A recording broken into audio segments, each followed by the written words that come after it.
Nanti jika kamu sudah menemukan santri kamu yang nantinya akan meneruskan Syekh Abdul Qadir Al-Jailani derajatnya, maka suruh pulang.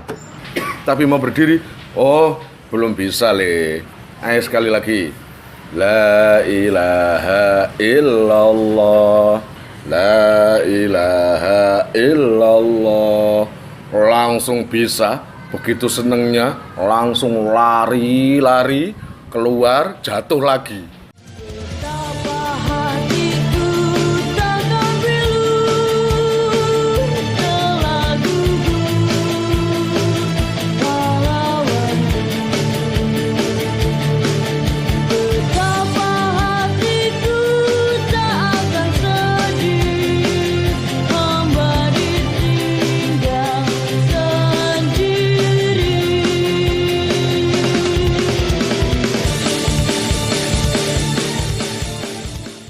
Assalamualaikum warahmatullahi wabarakatuh. Selamat pagi semuanya, pagi yang sangat cerah. Habis mengerjakan aktivitas di pondok, serasa dibilang capek, ya enggak juga. Karena pagi ini cerah sekali, alhamdulillah. Apa kabar sampean? Alhamdulillah kalau baik-baik semuanya. Pagi ini saya mau berkisah tentang seorang ulama yang bukan berada di Jawa Timur, tapi ulama yang di daerah Jawa Tengah, Jawa Barat atau Jawa Tengah, Jawa Barat insya Allah. Saya tanya sama sampean, apakah sampean pernah ke Wali Songo? Kalau pernah, pasti sampean semua pernah ke satu daerah yang di situ ada goanya, yaitu Goa Pamijahan.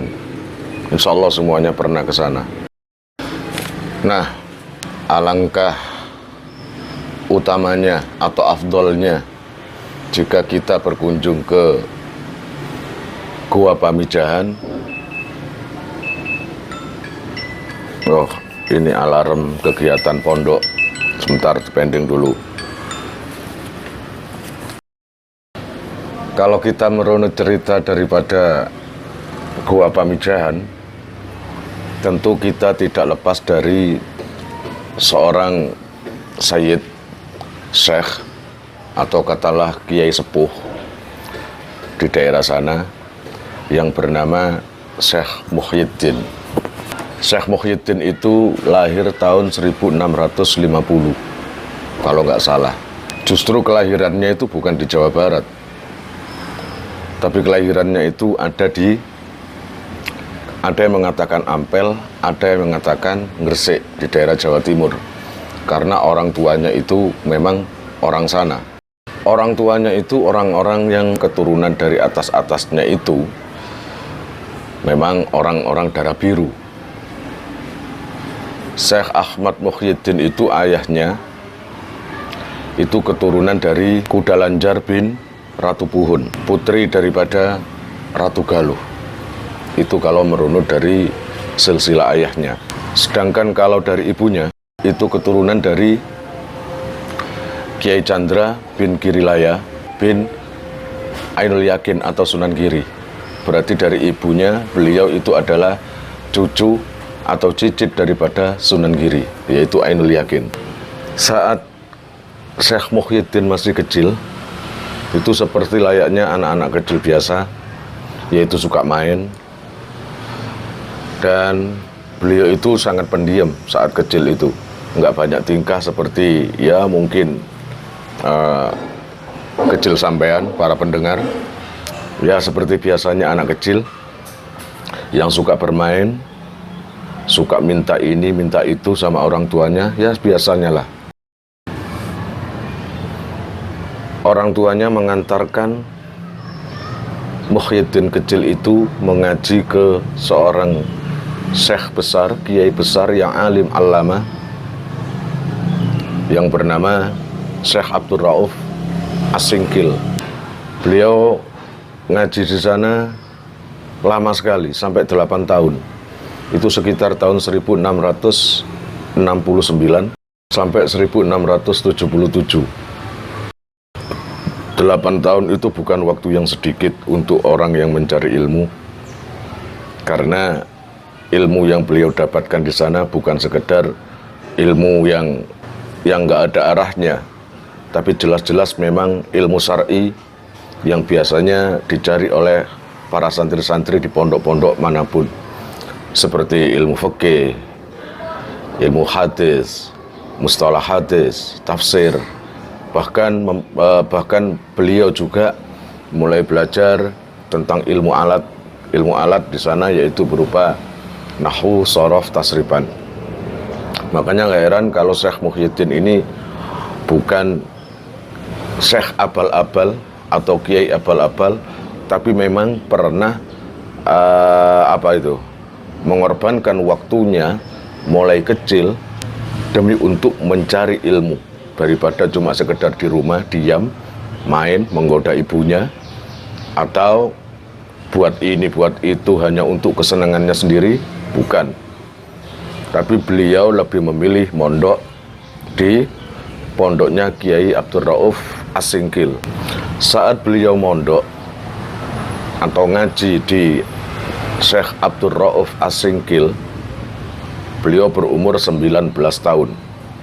Yang sebelumnya itu dididik oleh orang tuanya sendiri dan kiai-kiai yang ada di sekitar Ampel dan Gresik. Karena waktu itu Sunan Ampel sudah wafat, dan pondok pesantren Ampel Dento yang dulu diasuh oleh Sunan Ampel, Sunan Ampelnya sudah nggak ada karena dilanjutkan oleh generasi-generasi setelah Sunan Ampel. Disitulah Syekh Muhyiddin ngaji lama sekali di sana, sampai kemudian ke Gresik juga, yaitu di kiai-kiai atau syekh-syekh yang keturunan daripada Sunan Giri. Lama sekali ngaji di sana sampai akhirnya beliau berumur 19 tahun. Disitulah Syekh Muhyiddin kecil atau muda ingin mencari pengalaman baru, yaitu mondok di suatu tempat. Saya nggak tahu itu Abdul Rauf As-Singkil itu daerah mana. Kalau nggak salah di daerah Aceh atau gimana, saya lupa tempat pondoknya itu, atau tempat beliau bermukim di sana. Bisa bayangkan sendiri, 19 tahun ditambah 8 tahun ketika mondok, berarti beliau genap berumur 27 tahun. Sehabis mondok, tidak ada istilah pisah atau putus dengan gurunya, itu tidak ada. Karena itu santri yang baik seperti itu. Terbukti Syekh Ahmad Muhyiddin itu ketika habis selesai mondok 8 tahun di sana, setelah pulang sebentar, maka dipanggil lagi oleh gurunya atau kiainya. Mau apa beliau dipanggil? Karena Syekh Abdul Rauf As-Singkil itu tadi ingin mengajak ziarah muridnya itu tadi, ziarah ke makam Syekh Abdul Qadir Al-Jilani yang ada di Baghdad, Irak. Ya, saya nggak tahu maksudnya, karena Syekh Abdul Rauf As-Singkil itu adalah salah satu penerus generasi dari tarekat, entah itu Naksabandi atau Qadiriyah atau apa, pokoknya yang sejalur dengan Syekh Abdul Qadir Al-Jailani. Mungkin beliau ingin mengajak santrinya atau muridnya ke sana agar mendapat kebarokahan dan nantinya bisa seperti Syekh Abdul Qadir Al-Jailani. Dan itu katanya Syekh Abdul Qadir Jailani itu ada hubungannya dengan Gua Pamijahan itu nantinya, kisahnya itu. Beliau menganggap kiainya mengajak ziarah ke makam Syekh Abdul Qadir Al-Jailani itu setelah selesai pulang. Ternyata enggak. Seorang guru yang memerintahkan apapun, maka murid yang baik akan selalu menuruti, asal tidak kemaksiatan. Seperti ini contohnya. Ketika selesai selesai berziarah ke tempat Syekh Abdul Qadir Al-Jailani, beliau tidak diperbolehkan pulang oleh gurunya. Tapi beliau disuruh mukim di sana, disuruh menetap di sana di dekat makam Syekh Abdul Qadir Al-Jailani selama 2 tahun di sana. Lama juga. Setelah mendapat aurat atau wirid yang harus dibaca, yang diperintahkan gurunya harus diamalkan di area makam Syekh Abdul Qadir Al-Jailani selama 2 tahun, maka gurunya menyuruh Syekh Ahmad Muhyiddin untuk berhenti mengamalkan apa yang sudah diperintahkan, karena beliau mengajak hal lain, yaitu berangkat haji. Sebenarnya nggak seberapa jauh antara Baghdad dengan Makkah Al-Mukarramah. Tapi kalau zaman dulu ya jauh saja kayak gitu. Makanya perjalanan nggak cukup sejam, 2 jam, atau 3 jam. Seperti saat ini orang Baghdad ke Mekah paling cuma sebentar. Ketika berangkat haji, Syekh Ahmad Muhyiddin itu nggak pernah jauh dari gurunya. Selalu meladeni gurunya. Apapun kebutuhannya, beliau yang meladeni. Selalu melayani istilahnya. Beliau sangat luar biasa berbakti pada kiainya. Dan Kiai Abdul Rauf As-Singkil itu terkenal orangnya sabar, warok, zuhud. Sudah pantas kalau seorang Muhyiddin muda itu sangat mantap dengan gurunya itu. Berbagai bimbingan beliau terima, berbagai arahan beliau lakukan, dan luar biasa yang namanya Syekh Ahmad Muhyiddin itu merasa banyak hal yang sudah merasuk pada dirinya berupa ilmu dan iman, sehingga memantapkan beliau untuk lebih beribadah kepada Allah yang tidak seperti dulu lagi, baik dalam hal fikihnya, dalam hal hadis nahwunya, hadis tafsirnya, dan semuanya beliau dapatkan dari Kiai Abdul Rauf As-Singkil itu tadi. Ketika di Makkah, Kiai Muhyiddin itu menyalurkan hobinya, dan itu pun sudah dari arahan dari gurunya Kiai Abdul Rauf. Apa kira-kira hobinya beliau? Hobi beliau yaitu suka berziarah dan suka mengaji. Maka selama di Makkah, mumpung ada di Mekah, beliau sempatkan waktu itu mengaji pada kiainya sendiri, dan juga mengaji ke ulama-ulama lain yang ada di Makkah Al-Mukarramah itu. Mumpung ada di sana, kapan lagi katanya gitu. Akhirnya ngaji ke sana kemari, nggak pakai berhenti. Lalu ibadahnya sangat luar biasa, yang jauh lebih mantap dan jauh lebih istiqomah atau jauh lebih mantap daripada sebelum di Makkah itu. Maka beliau mengaji terus. Nah, ada kejadian menarik di Makkah Al-Mukarramah, yaitu dari sang kiai itu sendiri, yaitu Kiai Abdul Rauf As-Singkil itu.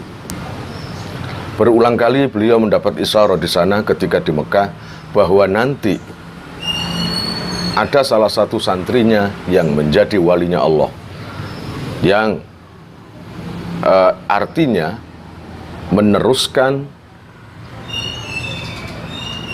derajat daripada Syekh Abdul Qadir Al-Jailani. Sangat luar biasa. Setiap tidur, menjelang tidur ada suara gitu.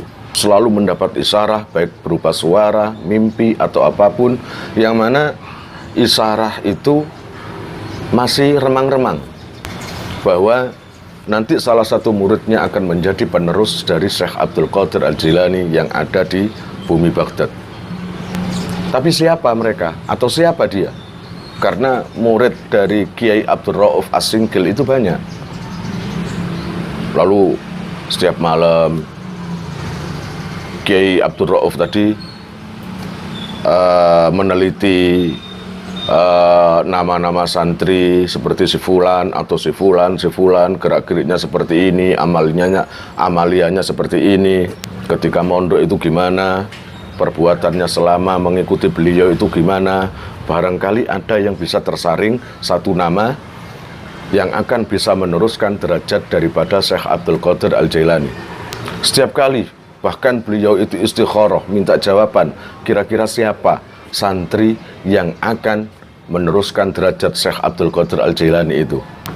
Lama-kelamaan, makanya Kiai Abdul Rauf As-Singkil itu setelah selesai melakukan haji, beliau nggak pulang dulu karena penasaran, ingin mendapat jawaban dari isyarah itu tadi.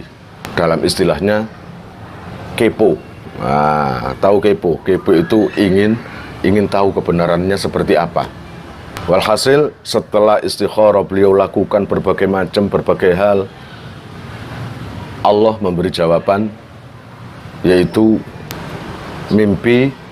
Ketika tidur beliau mimpi bertemu dengan seseorang, nggak disebutkan siapa itu seseorang itu, entah itu Syekh Abdul Qadir Al-Jailani, entah itu Rasulullah, entah itu siapapun, saya nggak tahu, nggak ada kejelasannya. Yang penting dalam mimpi itu cuma bilang gini, mengko yen wis ketemu muridmu sing bakal neruske Syekh Abdul Qadir Al-Jailani, ndang kon mulih, ojo nang kene terus. Nok bahasa Indonesianya, Rauf, nanti jika kamu sudah menemukan santri kamu yang nantinya akan meneruskan Syekh Abdul Qadir Al-Jailani derajatnya, maka suruh pulang, jangan di Makkah terus, karena nanti ada tugas selanjutnya. Lalu suruh muridmu itu bermukim di tempat yang dulu pernah dipakai oleh Syekh Abdul Qadir Al-Jailani ketika membaiat salah satu santrinya di tempat itu. Dalam mimpi itu tanya, tempat itu di mana? Orang dalam mimpi itu nggak jawab. Nanti muridmu itu yang akan menemukannya sendiri. Ya sudahlah, pokoknya ketika kamu bertemu santrimu itu, maka segera suruh pulang. Akhirnya bangun. Nah, dari bangun itu beliau berkepikiran lagi. Isyarah itu jelas bahwa muridku itu harus tak suruh pulang ke tempatnya, tempat kelahirannya, atau suruh pulang lah. Lalu disuruh mencari satu tempat yang sudah dibahas di dalam mimpi itu. Oh iya, saya lupa. Dalam itu menjelaskan bahwa tempat itu adalah sebuah goa yang dulu pernah dipakai Syekh Abdul Qadir Jailani untuk atau saat membaiat santrinya. Pertanyaannya begini, kata Kiai Abdul Rauf, ini mimpi jelas, tapi pertanyaannya siapa santri itu? Gitu katanya. Siapa santri itu yang bisa atau yang akan mengganti derajat Syekh Abdul Qadir Jailani itu? Begitu mulianya santriku itu, begitu agungnya santriku itu, sehingga sampai mendapat amanah untuk melanjutkan dari amalan-amalan Syekh Abdul Qadir Jailani dan torekot-torekotnya. Itu bukan orang sembarangan kalau orang sudah mendapat amanat seperti itu, gitu loh. Lalu selama di Mekah, setelah mimpi seperti itu tadi, Kiai Rauf berpikir keras dan mencari, meneliti, istilahnya semakin kepo. Siapa ya kira-kira? Karena kebetulan yang diajak di Baghdad itu bukan Syekh Muhyiddin saja, ada beberapa santri juga ikut. Makanya setiap hari beliau itu meneliti santri-santri yang ikut di Baghdad itu. Apa ini, apa itu, apa dia. Selalu berpikir keras dan beliau nggak menemukan tanda-tanda bahwa santrinya itu yang akan menjadi wali pengganti Syekh Abdul Qadir Jailani itu ada di situ. Karena apa? Karena santri-santri yang beliau ajak itu sama rata. Yaitu sama rata cerdasnya, sama rata rajinnya, sama rata doyan ibadahnya, sama rata seneng ngajinya. Maka mana yang dipilih? Akhirnya nggak ketemu. Nah, tiba suatu ketika malam, ketika sore hari, beliau seperti biasanya pergi ke Masjidil Haram. yaitu masjid yang ada Ka'bahnya itu di dalamnya itu. Seperti biasanya beliau ke situ. Masjidil Haram nggak seperti dulu. Kalau sekarang kan bagus, ada liftnya, lampunya bagus, sound systemnya juga bagus. Kalau dulu kan belum ada gitu. Di sekitar Ka'bah masih bumi, tanah gitu. Dan ada mimbar kecil-kecil yang dulu itu tempatnya ngaji. Di sini tempat ngaji dari kelompok madhab Hanafiyah. Lalu arah sini sedikit ada pengajian yang yang bermadhab Malikiyah, lalu Syafi'iyah dan Hambali. Jadi di sana dulu itu bebas mengaji itu, dari kelompok madhab manapun dikasih tempat sendiri-sendiri dan nggak ada kekisruan, kekacauan seperti sekarang ini. Nah sekarang ini antar kelompok satu dan kelompok lainnya saling merasa benar atau saling mengejek. Dan parahnya lagi, jika ada satu kelompok yang mengkafirkan, membid'ahkan atau menyalahkan bahwa amaliyah kelompok lain itu tidak sejalan dengan amaliyah yang diperintahkan oleh Rasulullah. Nah ini yang fatal, karena ngaji tidak sebatas kontekstual atau tekstual yang ada di hadis itu, karena di sana banyak penafsiran lain, banyak pengkajian, ijma' dan kiasnya, itu semuanya digodok, baru nanti akan menemukan satu rangkuman benang merahnya itu seperti apa gitu.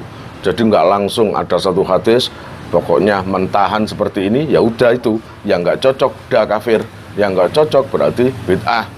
Dan hebatnya lagi, kullu bid'atin dhalalah, semuanya disesatkan. Nah ini yang menjadi rancu sekarang ini. Tapi yang dulu ketika di Mekah nggak seperti itu, gitu loh. Banyak ulama-ulama dulu dari mazhab Hanafiyah selalu akrab dan musyawarah dengan ulama-ulama atau teman-teman dari mazhab Syafi'i. Dan mereka itu berpegang teguh pada mazhabnya sendiri-sendiri, mazhabnya masing-masing, nggak ada pakai, oh kamu keliru, enggak. Udah, saya lanjut ceritanya tadi. Ketika Syekh Abdul Rauf As-Singkil berada di tengah-tengah Masjidil Haram, bermunajat kepada Allah, baca-baca, entah itu baca Al-Quran atau apa, yang penting nggak diam di sana. Beliau bermunajat, minta petunjuk sama Allah, siapa santri yang akan meneruskan derajat daripada Syekh Abdul Qadir Al-Jilani itu. Tiba-tiba nggak beliau sadari, saat itu yang namanya Masjidil Haram yang belum ada lampu, ternyata di salah satu pojok ruangan sangat terang sekali. Ada cahaya yang menyala, cahaya yang bersinar, yang seakan-akan cahayanya itu menerangi di lingkungan atau ruangan-ruangan di Masjidil Haram itu. Beliau kaget, ini kok terang bener, nggak pernah kayak gini, ada apa? Gitu katanya, ada apa? Setelah beliau menghentikan munajatnya tadi, beliau berdiri, beliau menoleh mencari tempat yang munculnya cahaya itu tadi. Dia cari dari ruangan sana, ruangan sini, sumber cahaya itu belum ditemukan. Ternyata sumber cahaya itu nggak jauh dari tempat duduk beliau tadi. Tempat duduk beliau ketika bermunajat di Masjidil Haram itu kira-kira berjarak 50 meter atau 25 meter, saya nggak tahu. Yang penting di situ ternyata ada sumber cahaya yang menerangi ruangan Masjidil Haram itu. Tapi belum tahu siapa itu, karena sumber cahaya itu berwujud manusia yang sangat terang dan menunduk khusyuk gitu. Lalu Syekh Abdul Rauf nggak mau mengganggu orang itu, beliau duduk agak ke belakang, agak jauh sambil menunggu orang yang bersumber cahaya itu selesai. Dan nggak lama akhirnya selesai. Lalu orang yang menyala itu tadi berdiri. Lalu setelah berdiri mau keluar Nah, disitulah Kiai Abdur Rauf atau Syekh Abdur Rauf tadi, walaupun orang itu diselimuti cahaya yang terang, beliau mengenali betul siapa itu. Ternyata nggak lain adalah santrinya sendiri, yaitu Muhyiddin muda itu. Baru ketika melihat itu adalah Muhyiddin, maka Syekh Abdur Rauf As-Singkil tadi baru mendapatkan jawaban dan lega hatinya. Berarti dia ini nggak ada lagi, karena muridku yang ada kejadian seperti ini cuma dia orang saja, yaitu Muhyiddin. Nah, karena sudah ditemukan dan sudah mantap, maka tugas Kiai Abdur Rauf semakin ringan, karena nggak perlu untuk istikharah lagi, nggak perlu mencari lagi, karena sudah jelas orangnya itu siapa, anaknya itu siapa. Suatu ketika yang namanya Kiai Abdur Rauf itu memanggil muridnya itu tadi, yaitu Syekh Ahmad Muhyiddin muda itu, untuk menemui beliau. Akhirnya segera beliau menemui gurunya. Ada apa beliau manggil saya? Ada apa? Padahal nggak ada apa-apa, nggak ada masalah apa-apa. Syekh Ahmad Muhyiddin muda, maaf ini kabelnya agak meret-meret. Apa meret-meret itu? Istilahnya nggak beraturan, karena ini adalah mic untuk supaya agar jelas, dan itu untuk berguna untuk kalian semua para pendengar. Beliau khawatir punya salah terhadap gurunya sama kiainya. Ada apa beliau manggil saya? Apa kesalahan saya? Ya sudahlah, kalau memang saya punya salah, saya akan pasrah. Di apapun juga saya pasrah, terserah. Akhirnya beliau menemui gurunya. Assalamualaikum Kiai. Waalaikumsalam. Sini Tin. Nggih Kiai. Iya Kiai. Kamu gimana kabarnya selama di Mekah ini? Ada kekurangan atau ada sesuatu yang menghambat kamu? Oh, tidak Kiai. Justru saya di sini ini alhamdulillah bisa menimba sesuatu yang nggak ada di Jawa. Nggak ada di Indonesia ibaratnya. Dulu kan nggak ada nama Indonesia itu di tanah Jawa. Kamu selama di sini ngaji, Tatin? Iya, Kiai. Saya menuruti anjuran panjenengan, selama di Mekah jangan banyak nganggur, jangan banyak membuang waktu, isi dengan sesuatu yang sangat berfaedah. Dan sudah saya lakukan Kiai, saya ngaji di Syekh ini, Sayyid ini. Alhamdulillah. Gini Tin, kamu mulai besok nggak usah di sini lagi. Ayo kita pulang. Kenapa Kiai? Kok kita pulang ke tanah Jawa? Ya iyalah Tin, masa di sini terus? Kamu nggak kangen sama orang tuamu tak? Iya Kiai. Tin, begini, nanti setelah kita sampai ke Jawa atau ke Indonesia, tanda kutip, karena waktu itu belum ada kata Indonesia, kamu nanti tak kasih tugas, Tin. Iya Kiai, alhamdulillah, sendiko dawuh, apapun tugas panjenengan akan saya lakukan, walaupun itu berat. Saya siap Kiai.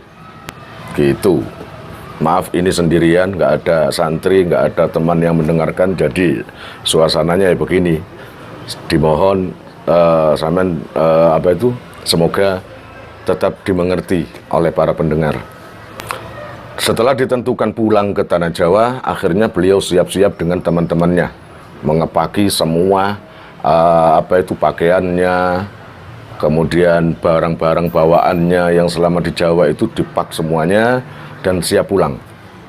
Ketika pulang itu kalau nggak salah tahun 1677. Pulang, kalau dulu kan nggak ada pesawat, berarti dulu itu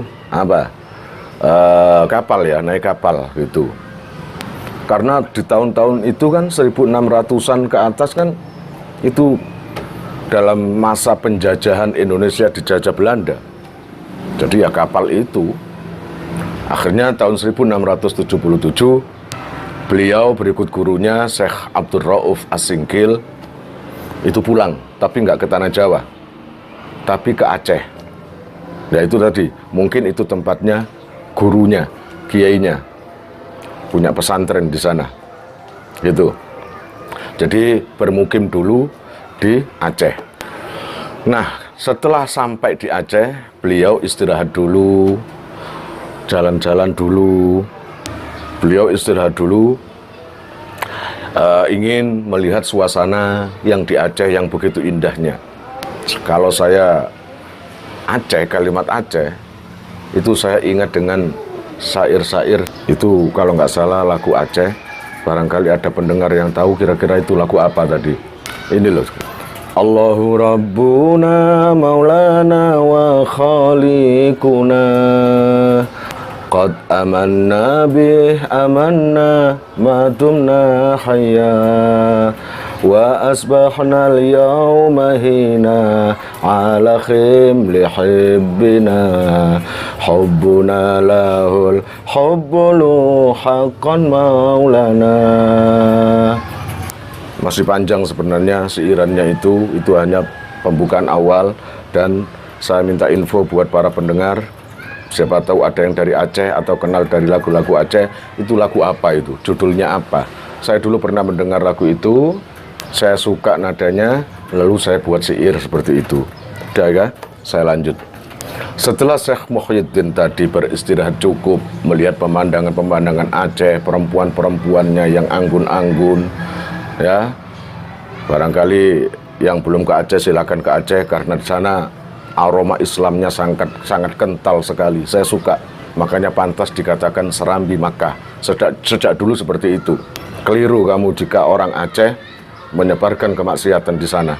Keliru kamu jika orang Aceh bermaksiat, berfoya-foya di sana, karena Aceh adalah daerah perjuangan dari ulama-ulama tempo dulu. Bahkan sebelum ada Wali Songo, sebelum ada penyebar Islam, di dalam satu riwayat ada mengatakan ada sahabat-sahabat Nabi yang sudah menginjakkan kakinya di bumi Aceh. Itu artinya bumi Aceh adalah bumi yang mabrukah atau yang terbarokai, yang barokah.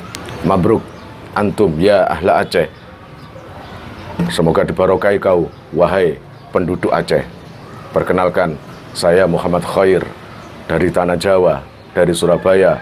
Salam kami, salam saya untuk kalian semuanya. Semoga kalian semuanya terselimuti keagungan para sesepuh-sesepuh dan tersirami oleh rahmatnya Allah. Karena ini saya berkisah tentang yang ada hubungannya Aceh, maka saya sebut Aceh. Nah, lalu setelah beliau itu sudah cukup untuk beristirahat di sana, beliau dipanggil lagi oleh gurunya Kiai Rauf As-Singkil. Ahmad, Muhyiddin, Dah, kamu sudah jalan-jalan di Aceh ini, daerah sini, sudah Kiai. Nah, sudah, kalau gitu cukup Din ya. Kamu besok pulang. Pulang kemana Kiai? Kamu besok pulang ke Gresik, yaitu ke orang tuamu. Nggih Kiai, ngestokake dawuh. Apa kata panjenengan? Kamu ingat ketika di Mekah dulu saya bilang kamu ada tugas? Oh iya Kiai. Ya udah, dengarkan. Ini tugas kamu. Kamu tak suruh pulang ke Gresik bukan untuk bermukim di sana. Kamu temui orang tuamu, temui ayah ibumu, minta sungkem, minta restu, minta ridhonya, dan kamu berpamitanlah atau pamitlah untuk mengemban tugas dari gurumu ini, dari aku, kata Kiai Rauf. Iya Kiai. Setelah di sana, kamu minta izin sama orang tuamu untuk melaksanakan tugas dari saya, yaitu mencari satu goa yang ada di daerah barat yaitu di Jawa Barat. Waktu itu belum ada namanya Pamijahan, yang mana tugas ini harus kamu temukan, gitu. Maka Kiai Rauf As-Singkil tadi menjelaskan ciri-ciri dari goa tersebut. Nah, cara menemukan goa itu juga sudah disinggung oleh atau dituturkan oleh Kiai Rauf itu tadi. Ketika Ahmad Muhyiddin bertanya, Kiai, itu kira-kira di daerah mana Kiai gua itu? Wallahu alam din, karena di dalam isyarah saya menjelaskan gua itu akan kamu temukan di satu tempat yang jika kamu menanam padi, hasilnya tidak akan berkurang dan tidak akan bertambah. Artinya jika kamu menanam benih 1 kilo, yang jumlahnya 1 kilo, maka hasilnya nanti panennya juga 1 kilo. Tapi kalau kamu menanam benih padi atau benih apapun yang mestinya dapat 5 kilo atau 1 ton atau 1 kintal, katakanlah saya mempermudah contoh saja. Ketika yang mestinya dapat 5 kilo kok dapat 10 kilo, maka bukan itu tempatnya. Atau malah berkurang, mestinya 5 kilo kok dapat 4 kilo, juga bukan itu. Karena gua itu akan kamu temukan di tempat yang jika kau tanami pari atau padi, maka hasilnya tidak kurang dan tidak lebih dari benih yang kau tanam tadi. Oh nggih Kiai. Akhirnya setelah mendapat perintah itu, besoknya Syekh Ahmad Muhyiddin tadi pamit ke Kiai Abdul Rauf Singkil tadi. Segera beliau berangkat ke Tanah Jawa. Singkat cerita, akhirnya beliau sowan ke orang tuanya, bertemu, mencurahkan rasa kangen sambil tangis-tangisan. Ya seperti layaknya sinetron itulah. Seperti layaknya sinetron ketika seorang anak nggak ketemu orang tuanya bertahun-tahun. Orang tuanya juga gitu, nggak menemukan anaknya atau nggak ketemu anaknya bertahun-tahun. Ya jelas saling menangis, saling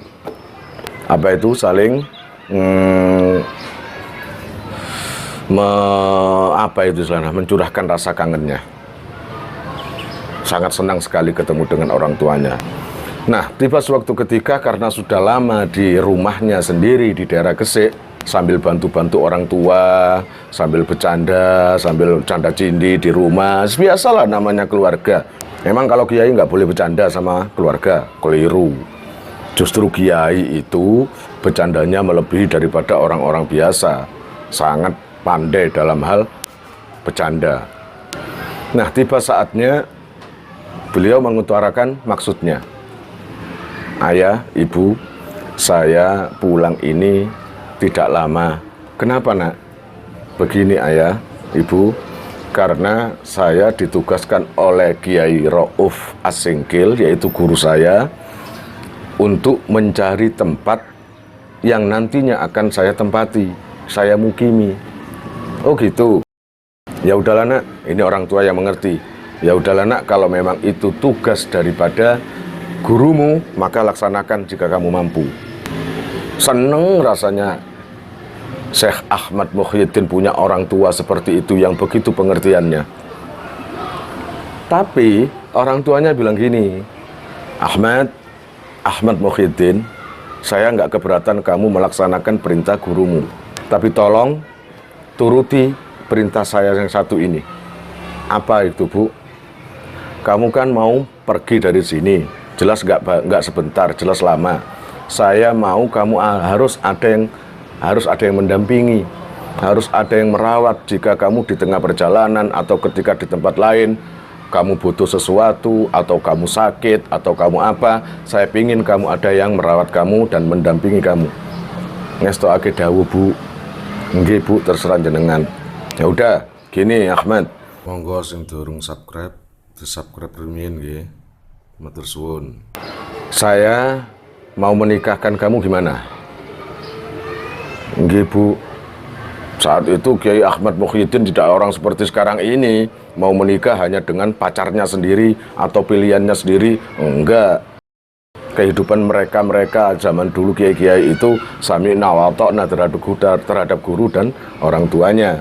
Karena yang terpenting adalah tugas dari gurunya tadi mencari tempat yang diceritakan itu.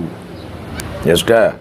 Ini loh Ahmad Muhyiddin, kata ibunya, ini loh Din, saya punya pandangan, kamu mau nggak saya nikahkan dengan Ayu, seorang perempuan bernama Ayu binti Sembah Dalem. Berpikir, Oh iya, mungkin Syekh Ahmad Muhyiddin itu tahu betul nama yang disebutkan itu tadi. Akhirnya cocok. Nggih Bu, kalau Ibu menghendaki nggak apa-apa. Nah, singkat cerita, akhirnya beliau dinikahkan dengan Nyai Ayu Sembah Dalem niku wau. Itu tadi. Setelah dinikahkan, mengundang orang-orang dan sah pernikahannya, maka beliau berpamitan untuk menuju ke daerah barat, yaitu menuju ke Jawa Barat. Yaitu tadi, mencari tempat goa di mana itu letaknya. Akhirnya beliau berangkat bersama istrinya tanpa orang tuanya menuju ke arah barat, yaitu artinya ke arah Jawa Barat. Di sana, ini kalau ada kelirunya nama tempat atau apa, tolong diingatkan nanti ya lewat komentar gitu. Karena bagaimanapun juga, siapa tahu saya ada kelirunya. Urusan versi yang berbeda itu nggak perlu sampean nyinyir ke saya atau membuli saya, karena sebuah kisah itu nggak akan sama versinya. Karena ini bukan satu hadis seperti hadis Bukhari atau Muslim yang dijamin kevalitannya. Ini sebuah kisah legenda dari para sepuh-sepuh dulu untuk dibuat iktibar. Yang penting hikmahnya itu yang kita ambil nanti. Akhirnya menuju barat dengan istrinya lama-lama, akhirnya menemukan sebuah tempat yang bernama Dharma Kuningan atau Darmo Kuningan. Itu saya nggak tahu di daerah mana itu. Beliau di sana itu betah, enak suasananya. Akhirnya beliau di sana sampai 7 tahun. Lama sekali 7 tahun. Jadi selama di Dharma Kuningan tadi, kira-kira tahun 1678 sampai tahun 1685 Masehi, beliau menetap di sana. 7 tahun loh, sangat lama. Ketika di sana, beliau seperti layaknya para wali-wali, para kiai-kiai ketika menetap di satu daerah, maka itu adalah satu kesempatan untuk mensiarkan Islam.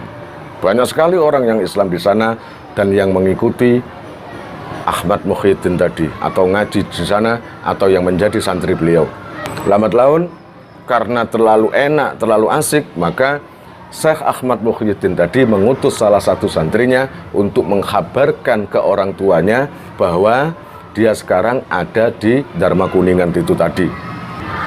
Setelah orang tuanya itu mendapat kabar bahwa anaknya ada di Dharma Kuningan bersama istrinya, maka orang tuanya tadi menyusul ke sana dengan santrinya itu, menyusul ke tempat Syekh Ahmad Muhyiddin.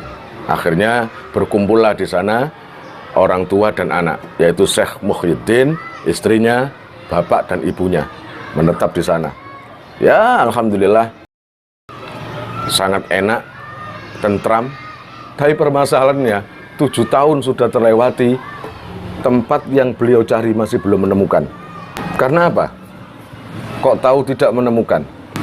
Selama 7 tahun di sana, Syekh Muhyiddin itu berupaya untuk menjadi petani, bukan karena apa, tapi karena ingin mencari apakah ini tempat yang sudah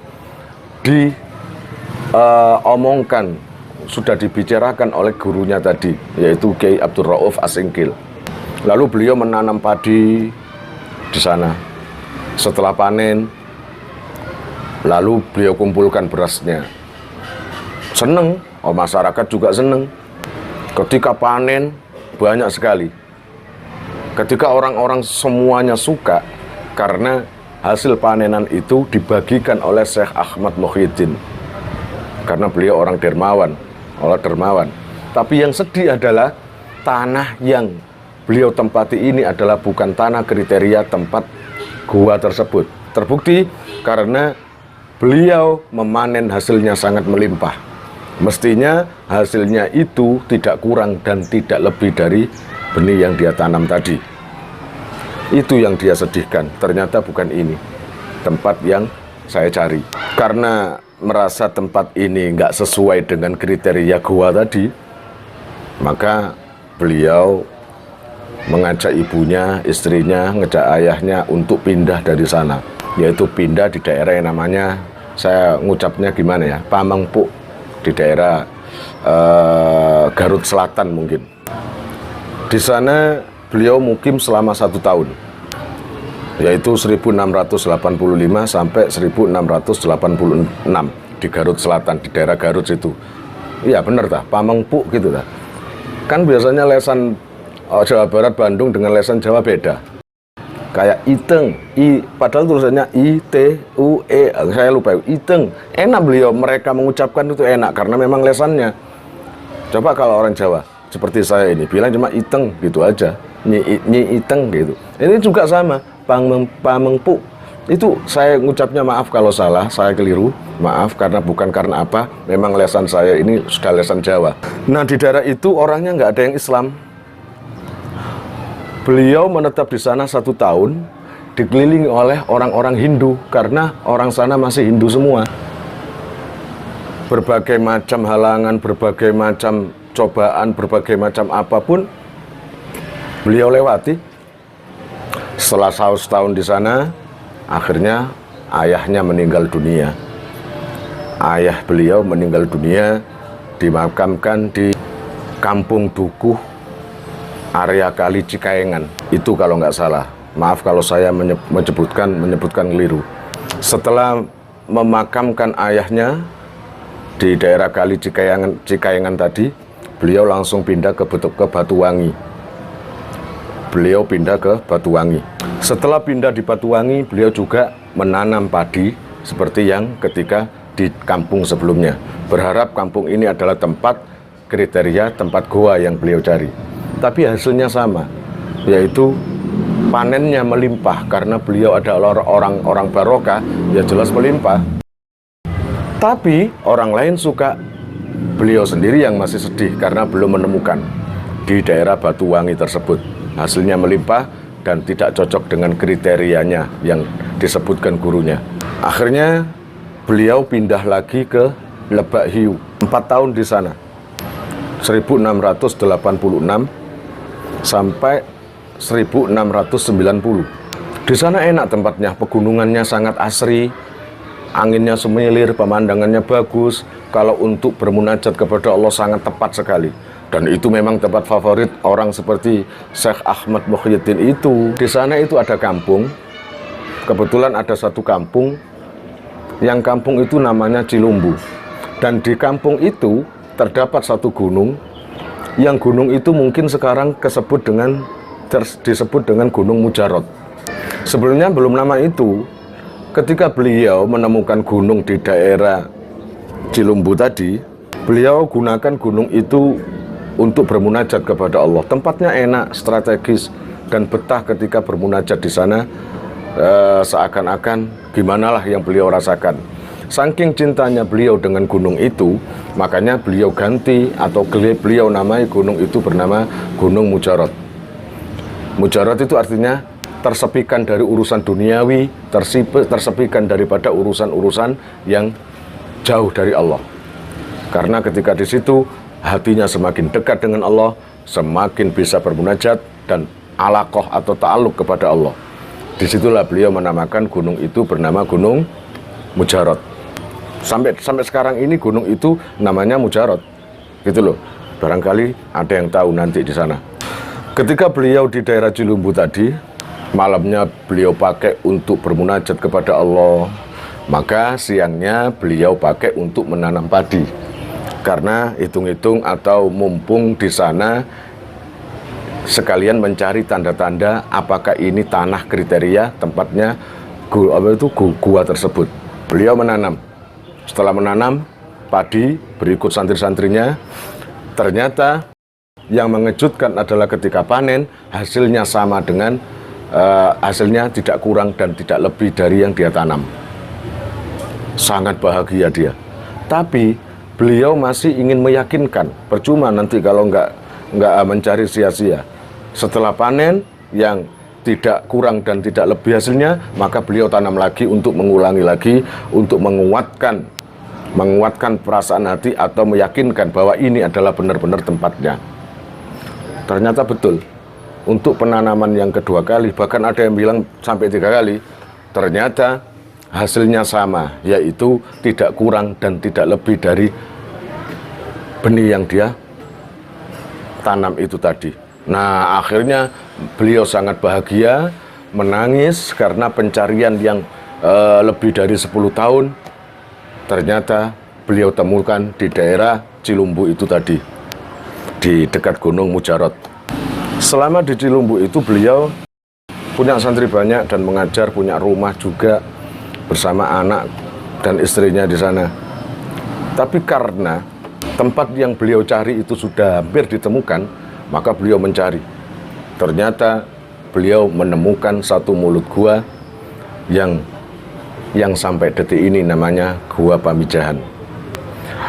Daerah sekitar situ makanya dinamakan daerah Safarwadi. Safar itu artinya berpergian, wadi akhirnya namanya lembah. Jadi beliau itu naik turun gunung ke daerah situ untuk mencari gua tersebut. Makanya daerah gua itu nantinya akan dinamakan Safarwadi. Itulah hasil pencarian dari bepergian naik turun lembah dan menemukan gua itu yang diperintahkan oleh gurunya dulu.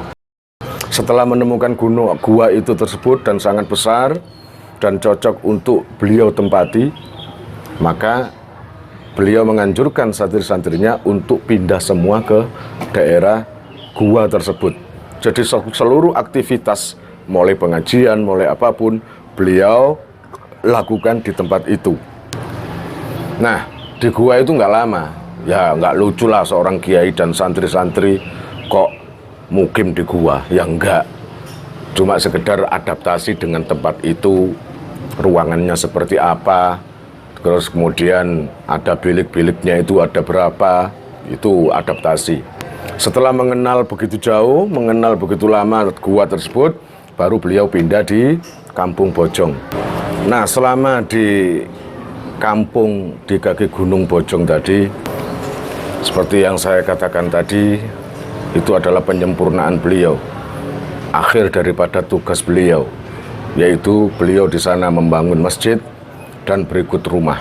Bahkan kisahnya di tempat itulah beliau bertempat sampai beliau wafat, gitu loh.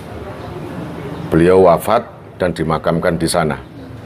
Ketika di daerah kampung kaki Gunung Bojong tadi, beliau di sana mempunyai beberapa orang putra, mempunyai orang anak. Anak yang salah satu ada yang bernama Kiai Dalem Bojong, itu salah satu anaknya, mungkin anak pertama. Lalu disusul dengan anak yang bernama Kiai Abdullah, dan lalu ada punya anak lagi bernama Kiai Kusumo, dan terakhir, mungkin ini yang terakhir saya nggak tahu, beliau juga punya anak bernama Fakih Ibrahim. Kalau di sana mungkin panggil Kiai Fakih atau Pikih Ibrahim, yang aslinya bernama Kiai Fakih Ibrahim. Itu adalah keturunan-keturunan beliau. Dan di situ akhirnya nama itu menjadi Kampung Safarwadi, untuk mengenang perjalanan beliau ketika mencari gua tadi. Beliau itu tidak sekedar kiai saja, tidak sekedar hanya ngaji saja. Beliau itu terkenal dengan dokternya tanah Jawa. Artinya beliau itu mengenal betul tentang ilmu kedokteran, tentang penyakit, tentang apapun lah yang ada di dalam ilmu kedokteran.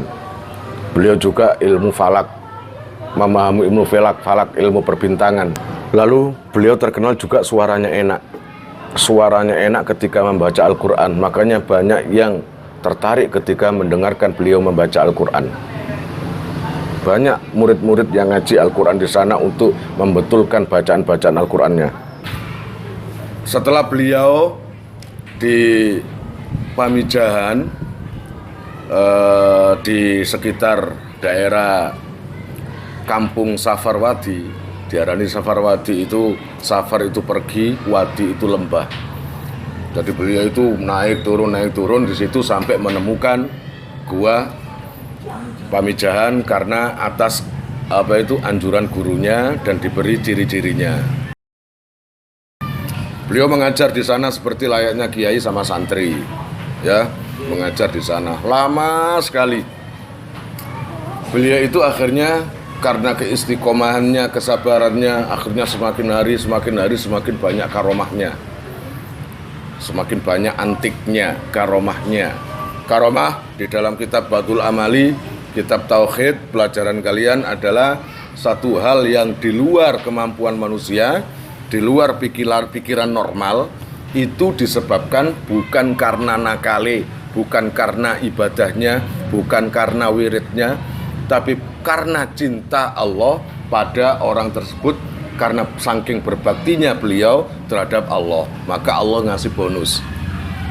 Lah kalau karomah itu berdasarkan ibadahmu, berarti banyak orang yang punya keramat. Ya bang enggak? Bukan itu saja, Allah menerima dengan senang. Yang paling disukai Allah ibadah itu adalah apa? Ta'limul muta'allim, atau ngaji, belajar. Itu yang paling disukai oleh Allah, dan itu yang dilakukan oleh Syekh Ahmad Muhyiddin. Makanya ketika menemukan gua itu, seluruh santri dan istrinya tetap di gua itu. Ya, dan akhirnya di Kampung Safarwadi beliau membuat rumah untuk tempat istrinya juga. Sedangkan ngaji setiap hari di dalam gua itu. Makanya jangan heran kalau sekarang gua itu sampai sekarang diziarahi. Terus semakin hari keramatnya semakin terlihat, karomahnya semakin terlihat. Bahkan pernah ada seorang janda yang datang dengan membawa putranya yang stroke. Ngerti stroke? Apa stroke itu? Nggak bisa bergerak itu karena darah tinggi atau terkena jin, wallahu alam. Ya. Ketika dibawa ke Syekh Ahmad Muhyiddin tadi, beliau tanya, "Wonten apa, Mbok? Ada apa, Mbok?" "Ini ya anak saya kaku." Gitu loh. "Anak saya kaku, nggak bisa bergerak apa-apa." "Sejak kapan?" "Sejak kemarin, Kiai. Sudah saya kasih jamu apapun, tabib manapun, nggak ada yang mampu." Jenenge stroke, ya toh? Stroke itu bahaya kalau pembuluh darahnya pecah, sok mati, paham gak? Terus dilihat, "Mana bawa anaknya?" "Ini kok, Kiai." Dilihat, nggak apa-apa gitu loh, Mbok. "Iya ya, ini nggak bisa gerak." Le, ayo le, bangun le, gitu. "Ayo le, bangun le." Langsung dia itu kedip ini. Nah, bisa. "Ayo le, duduk le. Duduk. Nah, tinggal kakinya le ya yang belum bisa. Coba digerakkan. Masih sulit. Tangannya le, masih sulit. Matanya bisa kedip-kedip? Bisa. Kepalanya bisa toleh? Bisa gini-gini. Oh, sudah bisa, Mbok.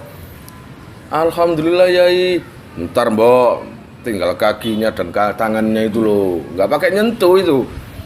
Syekh Muhyiddin itu, "Le, tirukan saya le ya." Mantul.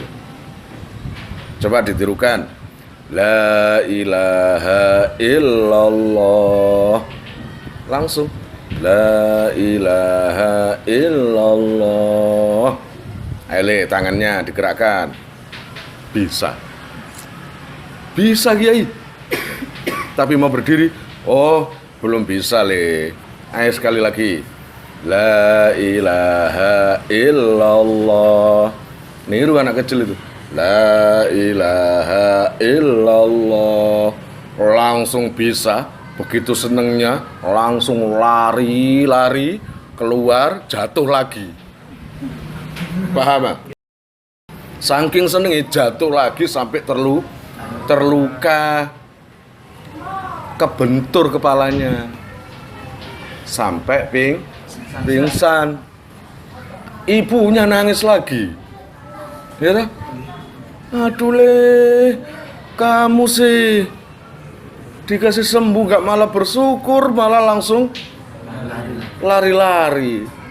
Syekh Muhyiddin gimana? Kira-kira gopo nggak kayak gitu?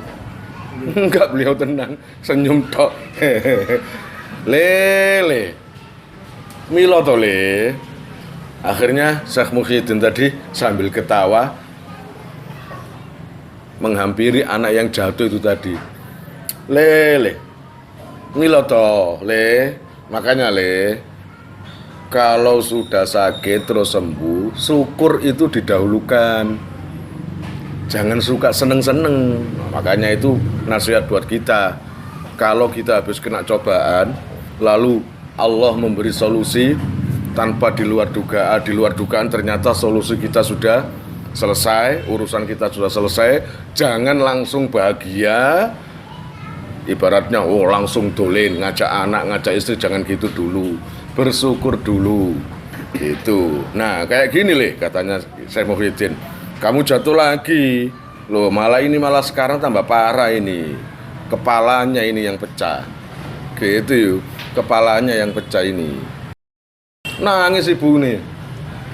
Dah. Akhirnya kepalamu itu pecah tapi coba kalau kamu dengar, tirukan saya tadi ya. Nggak bisa mantuk, nggak bisa kayak orang pingsan gitu. Coba didengar ya. La ilaha illallah. Anak kecil itu.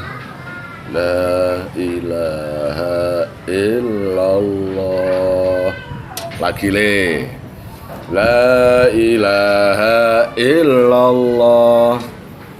La ilaha illallah. Ayo tangan digerakkan. Bergerak. Ayo kakinya bergerak. Sekarang tinggal kepalanya ya. Bisa duduk. Kepalanya ini kan pecah ini. Darah buahnya. Terus diusap dengan Syekh Muhyiddin tadi. Tirukan ya. La ilaha illallah. La ilaha illallah. Nah, sudah butuh. Jangan gitu lagi ya.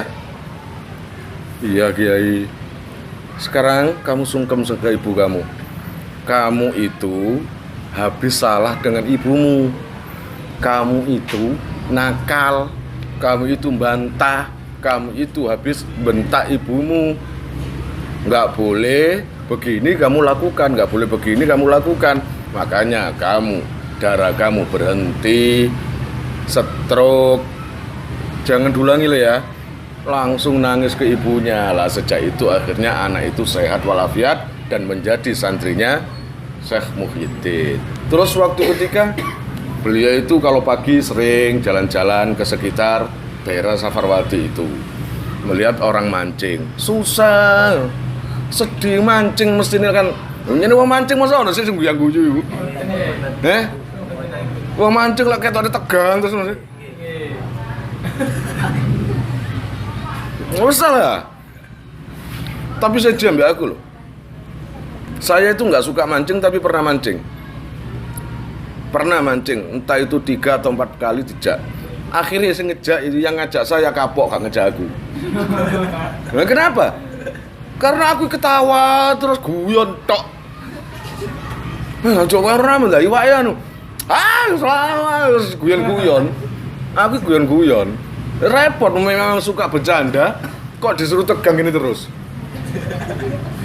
Kok seneng sih? Coba lah, satu amalan yang nggak perlu kita tawa. Orang yang suka metoto, mecoco, mancing, ambil sekat. Iya bang nggak? Lo nak sekat gitu.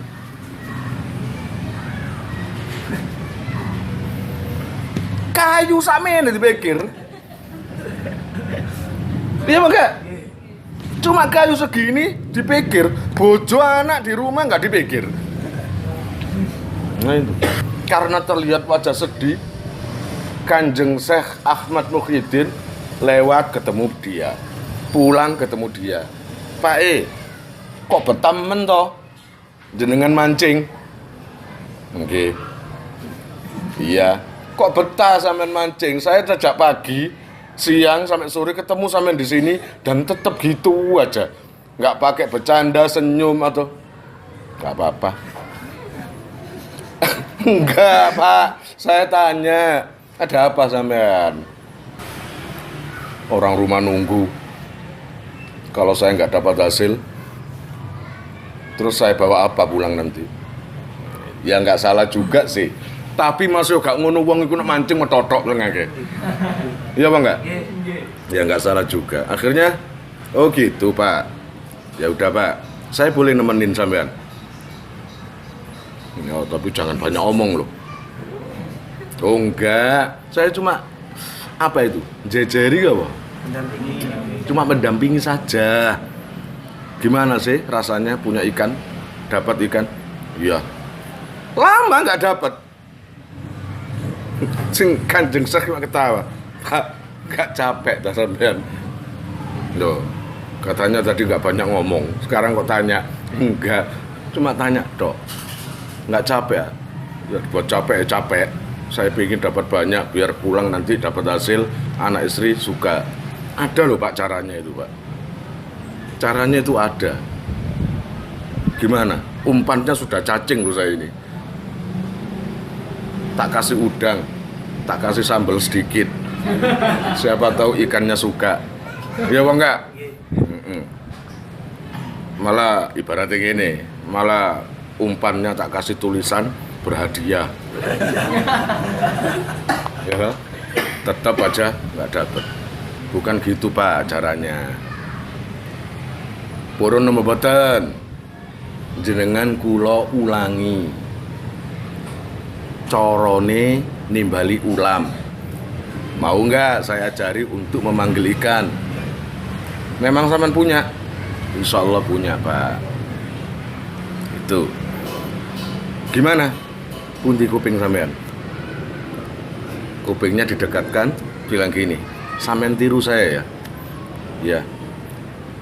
La ilaha illallah. Rasanya pernah dengar saya. Ini wong cengkal. Iya apa enggak? Rasanya pernah dengar itu. Berarti hafal sampean? Enggak. Makanya saya ulangi lagi coba.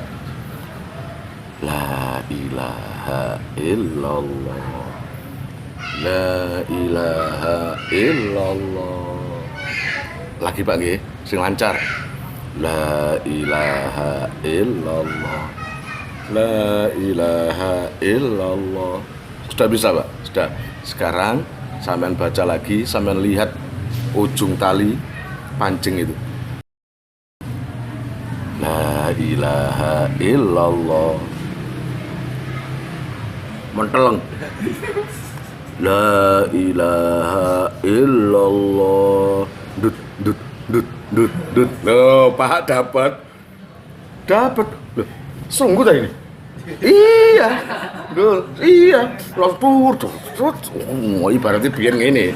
Mosok saiki biyen ngono ngene. Tarik ikannya besar. Alhamdulillah besar Pak Pak Lek, besar Pak Lek. Wong kiai celuk Pak Lek.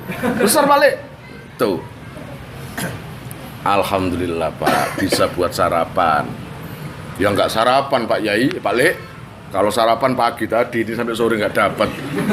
Ini namanya bukan sarapan. Monggo sing durung subscribe, di-subscribe rumiyin nggih. Matur suwun. Akhirnya manjur itu tadi ya. Boleh saya ulangi? Boleh. Sampean duduk di sini, jangan pulang. Sampean baca 156. Gitu. 156. Banyak banget. Enggak. Kalau sampean merasa kepingin nanti dapat banyak, baca itu. Terus pancingnya sampean taruh. Loh, enggak mancing? Enggak usah. Sampean taruh pancingnya, sampean duduk sini, sampean hitung bacaan 156. Ya. Sampean tak tinggal Pak ya. Kemana? Ibaratnya kemana Pak Haji? Nah, itu. Wong biyen saya kira ngono.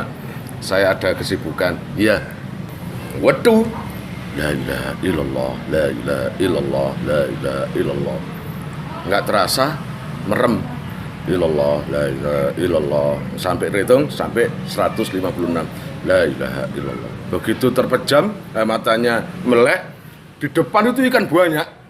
Sudah nunggu semua, moncong semuanya. Loh, kok banyak? Akhirnya dia sambil turun bawa seroan itu, jaring. Kena semua sudah. Gitu loh. Akhirnya besok sudah nggak mancing lagi.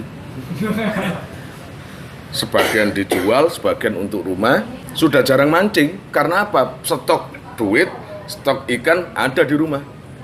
Lalu beliau mencari Syekh Muhyiddin itu tadi. Akhirnya mondok ke tempat Syekh Muhyiddin. Kata Syekh Muhyiddin, mboten mancing toh Pak? Enggak mancing toh Pak? Belum Kiai. Insya Allah kalau butuh mancing saya mancing. Sekarang masih belum butuh. Ngaji Pak ya? Iya saya mau ngaji ke sini. Ngaji. Ketika stok uang habis, kemudian di rumah sudah habis, nggak pakai mancing. Ayo Cak, mancing Cak. Nah, kamu berangkat dulu aja. Itu kalau diajak temannya. Cukup apa? Seperti tadi, duduk. Bismillahirrahmanirrahim. La ilaha illallah, la ilaha illallah. 156 kali. Begitu melek, banyak ikan lagi. Zikirnya sopo dhisik. Zikirnya wong ngono iku, zikirnya orang seperti itu mantep. Zikirnya awak penuh keraguan nang Gusti Allah. Makanya gak jebus-jebus. Ya, itu. Lalu ada yang unik lagi. Beliau itu ketika zaman beliau itu terkenal setiap hari di Mekah. Sering ke Mekah, tapi tanpa perjalanan naik kapal atau apapun, karena di salah satu gua tadi beliau mempunyai lorong yang tembus ke Mekah. Itu ya. Tapi walaupun ada lorong, nek kon lewati saulan durung karan tutup nang Mekah. Nah itu cuma sekejap mata sudah nyampe ke Mekah. Nah, ketika beliau itu di Mekah, di Masjidil Haram, pasti bertemu dengan salah satu orang. Hari ini ketemu orang itu, lalu kembali ke Pamijahan, lalu lusa ke Mekah lagi, lewat gua tadi, ketemu orang itu lagi. Setiap kali ketemu orang itu, jane wong iki sapa sih? Kok wajah-wajahnya nggak Arab? Wajah-wajahnya Jawa seperti saya. Wah, nggak beres ini. Orang ini kok setiap kali ke saya ke sini pasti ada orang itu. Berarti orang itu apa? Istilahnya punya kelebihan. Punya kelebihan bisa ke Mekah sakjet saknyet. Nah, ngerti maksudnya sakjet saknyet? Sekejap. Akhirnya berkenalan. Assalamualaikum. Waalaikumsalam. Sampean paring asmo sinten? Sampean namanya siapa Kiai? Oh kula. Jenengan Muhyiddin toh? Loh, kok kenal? Kita nggak pernah ketemu. Ketemulah. Kita kan soulmate. Sampean aja yang nggak ngereken saya. Saya itu anytime, anywhere selalu mendoakan sampean agar saudara saya yang di Jawa, teman saya seperjuangan dikasih kelancaran oleh Allah, baik rezekinya dan tenaganya untuk mensiarkan Islam. Gitu. Iya. Akhirnya akrab, lalu pulang. Besoknya lagi ke Mekah, ketemu beliau lagi. Pulang lagi, besoknya lagi, ketemu lagi, akhirnya akrab. Ada yang dibingungkan, katanya Muhyiddin, Yai, saya ini enaknya manggil sampean gimana? Umur kita sebaya. Apa panggil Kang, apa panggil Dek, apa manggil Kiai? Gak usah Kiai lah. Ya iyalah, gak apa-apa, Kang Mas atau Dek Mas. Ya enaknya gimana? Kalau lihat pantesnya sih saya jadi kakaknya ini. Oh, jadi saya harus panggil Kang Muhyiddin. Iya. Kenapa nggak saya? Kang Mansuruddin. Nggak pantas lah. Wajah saya itu penuh ketuaan. Gitu ya. Ya, ibaratnya gitulah. Pokoknya intinya ingin apa itu? Ingin menyempurnakan ketika nanti bertemu biar manggilnya enak. Manggilnya gimana gitu loh. Akhirnya ketika rebutan tadi nggak tahu manggilnya Kang atau Dek, mana yang tua yang dituakan, mana yang dimudahkan, itu belum ada keputusan. Akhirnya Kiai Muhyiddin, Syekh Muhyiddin punya usul gini. Yai, sampean ke Mekah sama dengan saya kan? Maksudnya nggak pakai naik kapal kan? Enggak. Kenapa emang? Sampean punya saipi angin kan? Punya karoma seperti saya kan? Sakjet langsung nyampe ke Mekah. Bisa aja. Jadi malu. Ngerti ngono. Kira-kira pantas gak ngono? Gak pantas ya. Ya enggak, berarti sih gagah Kiai. Enggak. Insya Allah begitu Kiai, tapi jangan bilang siapa-siapa Kiai. Iya saya tahu. Gini Kiai, kata Syekh Muhyiddin, saya punya usul. Kita balapan. Kita pulang. Nanti kita komando. Pas waktunya berangkat kita hitung. Siapa dulu yang nyampe di gerbang Masjidil Haram, itu kakaknya. Siapa yang datangnya telat, kedua berarti adiknya. Gitu kata Muhyiddin. Akhirnya, oh gitu, ya sudah monggo. Udah pulang, satu ke Pamijahan, yang satunya wallahualam di mana, pokoknya daerah situ. Namanya seorang wali punya karomah, bilang, ayo kita berangkat. Seperti di daerah Cirebon dengan daerah Tasikmalaya, seperti berhadapan suaranya bisa, seperti Sunan Bonang ketika memanggil Siti Jenar, ya toh? Di lain kota, Kanjeng Syekh jenengan ditimbali, samangkin ditenggo. Kanjeng Syekh sampean ditunggu sekarang, kata Siti Jenar, kok keburu-buru sih? Iya ini ditunggu. Ya sudahlah, nah, ibaratnya seperti SMS, seperti telepon, ya bang enggak? Itu juga gitu. Syekh Muhyiddin, Kiai yang jauh, Mansuruddin, Syekh Mansuruddin, oh enggak Kiai, ada apa? Loh, gimana toh? Kita ini kan sudah janji balapan. Oh iya, sekarang dah? Ya iyalah, ayo monggo. Sudah siap Kiai? Sudah siap Kiai? Sudah, saya hitung dia ya. 3, berangkat. Iya wis. 1, 2, 3. Wes. Syekh Muhyiddin wis teko nang gerbangnya Masjidil Haram. Sudah nyampe di gerbangnya Masjidil Haram. Tek. Alhamdulillah. Berarti aneh kakaknya ini. Aneh kakaknya ini. Ternyata kalah dengan saya. Nggak tahunya di belakang ada yang nyeblek. Assalamualaikum. Waalaikumsalam. Sampean dahului saya tuh ya. Lah iya sampean tak tunggu, sampean nggak datang. Ya tak tunggu di sini. Ya lah ya.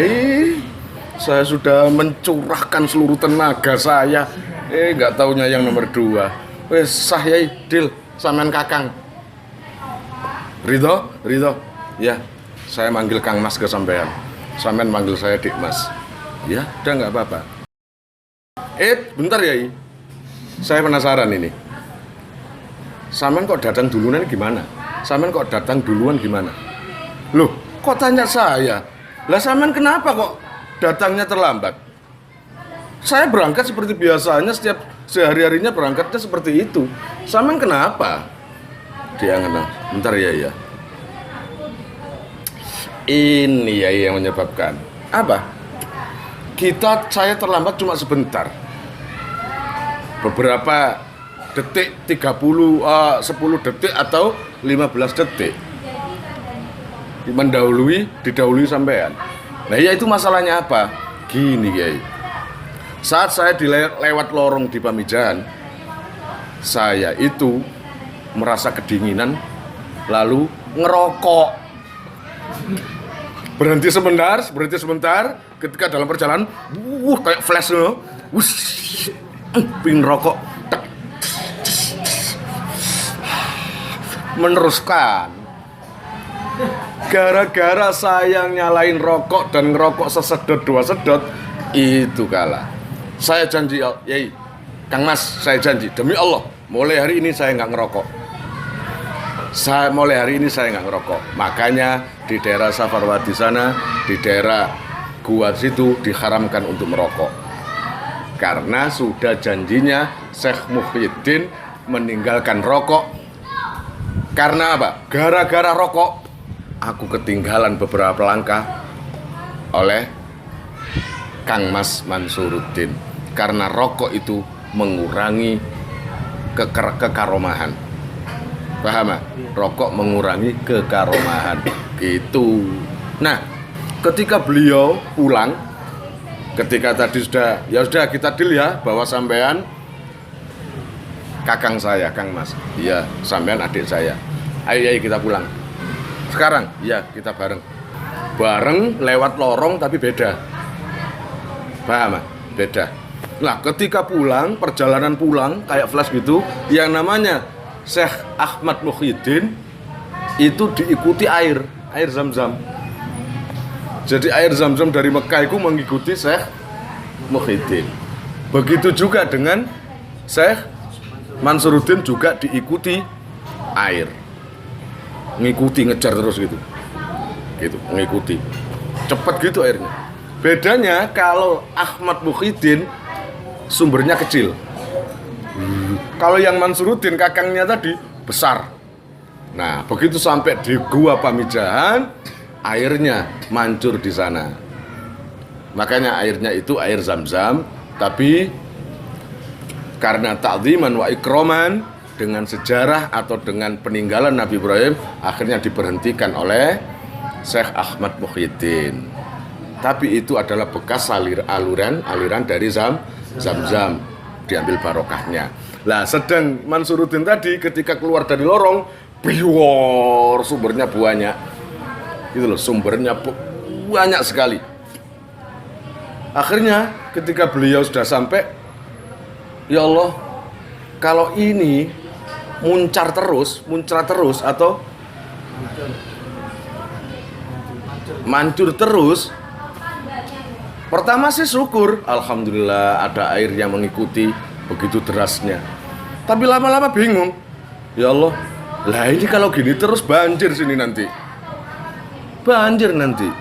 Akhirnya beliau mendapat isyarah, disuruh apa? Disuruh ambil batu, dan batu itu ditulisi ayat Quran. Saya nggak tahu ayat apa itu, dan disuruh buang di sumber yang tadi itu. Tutup dengan itu. Nah, biar makanya di sana ada sumber namanya batu tulis, batu Quran. Itu di dekat sana. Dan akhirnya sumbernya jadi kecil dan dibuat kehidupan enak. Kalau nggak ditutup dengan batu itu tadi, ya bisa jadi banjir. Dan itu ya, itu adalah sekelumit kisah akhir daripada Syekh Ahmad Muhyiddin, penemu daripada Gua Pamijahan. Makanya ke Wali Songo mampir ke sana. Paham ya? Itu. Makanya alhamdulillah daerah Tasikmalaya itu ada orang seperti itu. Tasikmalaya itu yang pernah dilewati oleh beliau, Tasikmalaya, Cirebon, lalu bumi Garut, itu semuanya alhamdulillah dapat kebarokan oleh beliau-beliau itu. Makanya jangan heran kalau ada orang Cirebon, kemudian Tasikmalaya, lalu Garut, orangnya itu manis-manis, cantik-cantik gitu kalau perempuan itu. Iya dah? Jangan heran. Kan kalau kenalan wong kono, ngono lho. Iya, wajahnya itu wajah, bahasanya, cara ngomong pun enak. Itu orang Tasikmalaya itu. Tapi ya gak iso niru aku.